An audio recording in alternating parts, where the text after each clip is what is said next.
Welcome back, YouTubers, to another Raw review with us, the British Fest. Ka-ching. With me, Mr. Parkin, and this guy sitting next to me is none other than NJ, indeed. What's up? Subscribe above, like this video, and comment your thoughts on this edition of Monday Night Raw down in that comment section below. Make sure you contact us in the links in the box below. Yes, and before we get on to this review of Monday Night's Raw, we just want to say one thing. I believe this is, as you brought up before the review, this is the anniversary of Owen Hart's death. We know that Owen Hart was a fantastic wrestler with WWE, and to be honest, his anniversary of his death should be celebrated and should be something that is seen in the YWC really and appreciated. With the Hart family, with him being a big member of the Hart family and the Hart family itself, he does need this announcement of his death and people to remember him for the rest he was. Just a shame WWE Raw didn't do it, but there we go. We opened up this week with Johnny Ace, basically talking about what happened last week and how he lost his temper and that John Cena won't be here tonight because he's having surgery on his elbow, and he will be live via satellite. So we had no live appearance via John Cena, which made NJ a pretty happy bunny.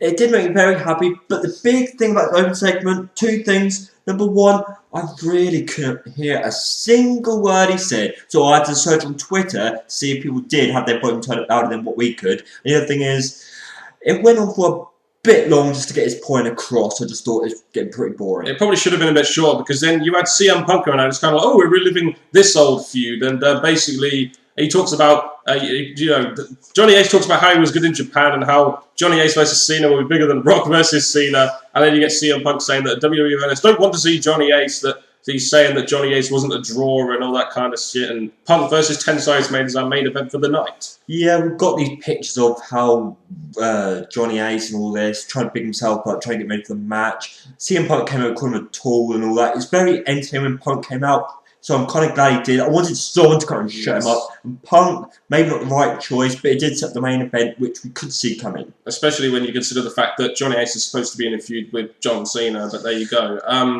A decent announced the main event. Maybe Johnny Ace's promo went on a little bit too long, but at least CM Punk came out there, so I guess overall it was an okay opener. You go on to Big Show versus Cody Rhodes next in a rematch for the Intercontinental Championship. Now, I believe that the only real reason why they did this was to try and get some heat on Cody Rhodes, having him walk out of the match after 2 minutes saying, I ain't defending my title here now.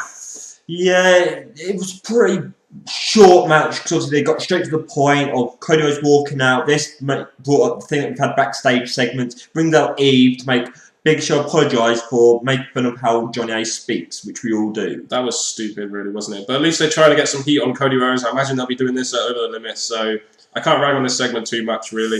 No, it did its point, but Big Show's had his rematch. I know that includes, and maybe they'll announce it for the pay-per-view one more time, but who knows? It seems like the most logical feud that they could announce right now, really, just for the IC belt. After that, we got Dolph Ziggler with Jack Swagger versus Kofi Kingston with Kofi. Kofi Kingston with R-Truth, I should say, not Kofi's Little Jimmy. Little Jimmy would be in their corner, though. And you kind of get the feeling here that they may be doing a feud between Kofi, Truth, and Ziggler and Swagger, maybe even introducing Epico and Primo, and they're making it a triple threat tag team match at the pay-per-view, possibly. But based on what they did in this match, would you see that as a possibility? Okay, we have Swagger and Ziggler, who we see week after week, possibly in a feud with Clay, and now they're in a tag thing, so it's kind of moving them on from that, and that's putting Clay back to a nonsense thing. But they're trying to adapt their tag team, but better late than never, but it's all over the place here for me. Hey, at least it's maybe a tag team match at the pay-per-view. We haven't had a tag team title match on the pay-per-view in a while, so... And if they do this match, it could actually be a decent tag match, so... it seems like they're going in a certain direction with this. Like, we'll have to see in the coming weeks, really. The way they performed in the match, and I'm always glad to see R-Truth. Yeah. So it did entertain me in that way, but it just got the thought of the feud being all over the place. But overall, it could lead to something. You had the distraction by Dolph Ziggler, by Swagger, I should say, to give Dolph Ziggler the win over Kofi Kingston. So you get the heels a victory, something we never didn't see on SmackDown last week. But also, we had that interesting segment backstage with Abraham Washington and Mason Ryan. Mason Ryan could be the next guy in Abraham Washington's stable, couldn't he? Yeah, Mason Ryan appearance, great part of Raw. I wanted something good to happen on Raw. Seeing Mason Ryan gave me that. So welcome back, Mason Ryan. After this, we had an interview segment with John Cena, because they're supposed to try to be selling this injury of his, and he basically talks about his injury and that the doctors have told him not to compete, etc. But of course, because he's a Super Cena, he will be competing at Over the Limit. I think it's important that they got John Cena on the show. If they're trying to sell the injury, it's important that they got this guy on the show. If they couldn't have him in a physical presence, they might as well have him in an interview segment to kind of hype up this match over the limit and say that he will be there.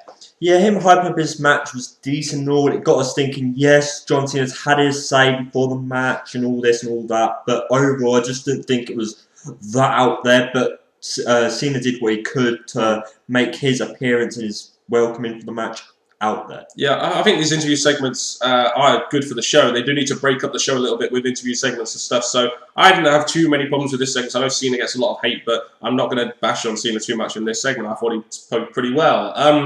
After this segment, we got Layla and Kelly versus Maxine and Natalya. Maxine making a Raw debut with Beth Phoenix on commentary, and it does seem like they've made Layla versus Beth Phoenix for Over the Limit. This feud, I guess, kind of had to be hyped. It's just a shame this match was pretty much it was a very unimpressive Layla victory, and I really think they need to make her really have impressive victories to build her up as a Divas champ. Layla needs longer matches. Maxine should have been putting this match for a match on Raw, so I just thought this was a bit of a appalling tag match. And Beth Phoenix, there's no really confrontation from her at ringside. Maybe I'll save that for next week, but overall... Oh, I'm not going to say too much about this deal, but I must admit, I do look forward to Layla versus Beth Phoenix. I've also that two actual semi to legit legit female wrestlers in the ring over the limit, so I do look forward to that match. As our main event of the evening, we had Sheamus and Orton versus Jericho and Del Rio, and the match actually got a bit of time. It got like, 13 minutes, and we've already got Sheamus versus Del Rio, but we found out from this segment that the plans for the World Heavyweight Championship match over the limit have all of a sudden changed a lot now, haven't they? The way they did it was pretty nicely done. Gave it straight to the point. They all wanted to be a part of it, and it did pretty good for the thing. The match was pretty good for what it was. It was surprising that the heels won. You've heard us say that the face always win, but the heels getting the win was good. But first thing I saw this, Jericho and Orton, because of their match last time, Jericho was meant to possibly be in the match at pay-per-view. So it all kind of added up in the end. So overall, I'm happy with what we got here. And you had Orton RKOing someone again, because that guy just not let a heel get over for a change. And Sheamus accidentally kicked Orton, allowing Jericho to get the pin. And then you have Orton RKOing the World Heavyweight Champion. I'm wondering why the hell are they even doing this, especially a face on a face, when you're supposed to try to be getting the heels some heel heat. It's funny how Del Rio... It's funny, I think they've lost a bit of confidence in Del Rio, because all of a sudden he's kind of just... was a singles match, now it's a four-way. Do they sort of think that they don't really have that much confidence in Del Rio as a singles guy going against Sheamus? That could be the case. Or also their clock challenge could have been a bit of a mess-up. Probably. This is their way of trying to put it right just at the last minute for the pay-per-view. Yeah, and it's something different than a boring singles match. They're adding more wrestlers in, so it could be interesting. Would have liked to have seen a Jericho-Orton match at the pay-per-view, just putting that out there. So you had the Funkasaurus versus Miz. And now when we first looked at this, we were thinking, man, this is a bit of a mismatch. Miz, so much higher than the Funkasaurus, like in terms of the WWE totem pole. And, you know, Funkasaurus had a little bit of a variation to his entrance. They do need to start chopping and changing stuff. They've got the kids dancing on SmackDown, which is good. You didn't get too much of a reaction this week, but you had Miz out there cutting a promo, wondering why he's going up against a guy like Brodus Clay, and Brodus Clay beats Miz, but Miz didn't look too bad in this because he went 4 minutes, and usually people only last about 30 seconds against Brodus Clay. That's very true. I give the Miz mic time great. We always look forward to that. The match itself, we did look quite strong against Funkasaurus, but at the same time, we all knew what was going to happen just because the booking of Miz is really going up, then quickly back down again. So obviously this result was obvious, but the way they got there was pretty strongly done. I'm all for WWE putting over baby faces, but when you got a guy like Miz who should be like up there and have a feud of some kind, you kind of feel a little bit disappointed when he's doing a job to the Funkasaurus, I'll say that. We then have the Here Comes the Pain segment, where we were supposed to have an update on Triple H's medical condition and what was going to happen with Lesnar. Instead, we got a video package of what happened last week.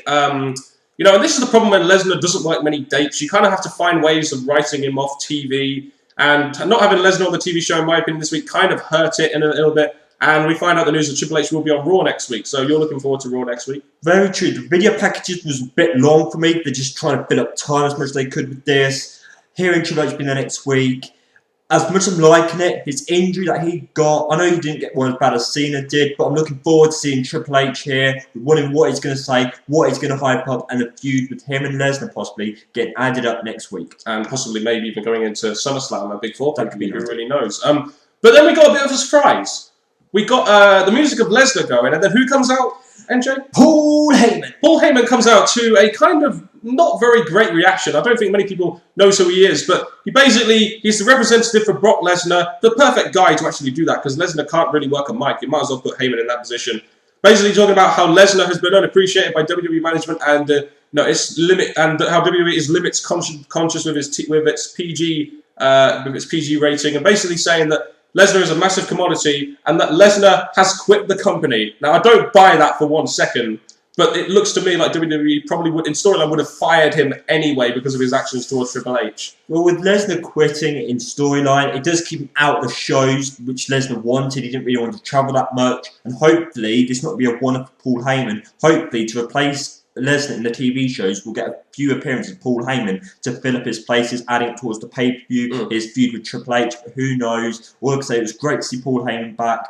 His still signing with Brock Lesnar could lead to anything for the future matches. Having Paul Heyman on the TV show could provide us some kind of replacement for Lesnar, but goddamn, the TV show just didn't feel the same this week without Cena and Lesnar on the actual show itself. It kind of really let it down because they're two big stars for the company, and to not have them physically on the show was kind of disappointing for me this week, but there we go. In the main event of the evening, we had CM Punk versus Lord Tensai, and then John Laurinaitis added that it would be also Daniel Bryan there as well. Now, I don't know about you, NJ, but does anyone really care about Lord Tensai? And because of that, was this main event segment really that interesting to you? Well, in my opinion, I think Lord Tensai was needed in the main event because obviously if he's going to be the sidekick, the background help for Laurinaitis at the pay-per-view, he does need a few TV matches, a few wins to adding him up to the match. So that was good. Adding Daniel Bryan in, yes, you're doing two things in one. The Laurinaitis and Punk thing going on, and you had Daniel Bryan for the Punk match going up. So they did quite a bit in this main event. Yeah, I just didn't find this main event very interesting. It's probably just because of Lord Tensai.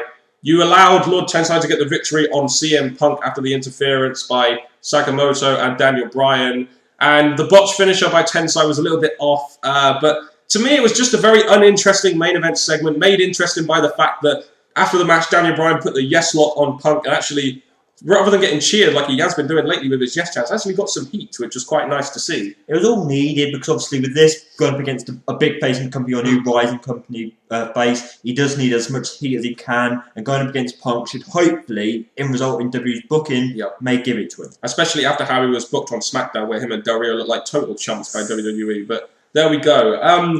What were your thoughts on this Raw overall, NJ? It's Raw finished. Oh. You didn't think Raw was very good then? Not great at all. There was a few things that got me thinking, oh, that's interesting, that. Not really much for the pay-per-view. The main event thing did some good things overall, and we got a match adapted. So it did some good stuff, just not enough for me to be entertained. I do see what you mean. I thought it was a pretty average Raw, kind of let down by the fact that Cena wasn't on the show and Brock Lesnar was on the show, whether we like it or not. Those two are pretty big guys and the main attractions for Raw right now. But there was some segments which hyped to the pay-per-view. There's, 4 matches announced for the pay-per-view, and we're 2 weeks away. Next week is going to be the go-home show, so this is one of those 3-week pay-per-views done. So, I mean, to me, Raw wasn't terrible. It was kind of average, in my opinion. There was some entertaining segments and some different variations of segments with some build to the pay-per-view, so I won't knock it too much. I'll give it like a C+. It wasn't too bad. It wasn't terrible either, though. Oh, I'm going to give it, to be fair, a C, but that's just me being generous. I just really weren't entertained by this Raw. Well, what's more important, guys, than our opinion is also you give us your opinion down in that comment section below. And I think it's only testament to Owen Hart's death and anniversary that you do a lovely outro, including Owen Hart. People show you respect. Until next time, people, from Mr. Parkin and me, enjoy our next video. Until next time, people, goodbye.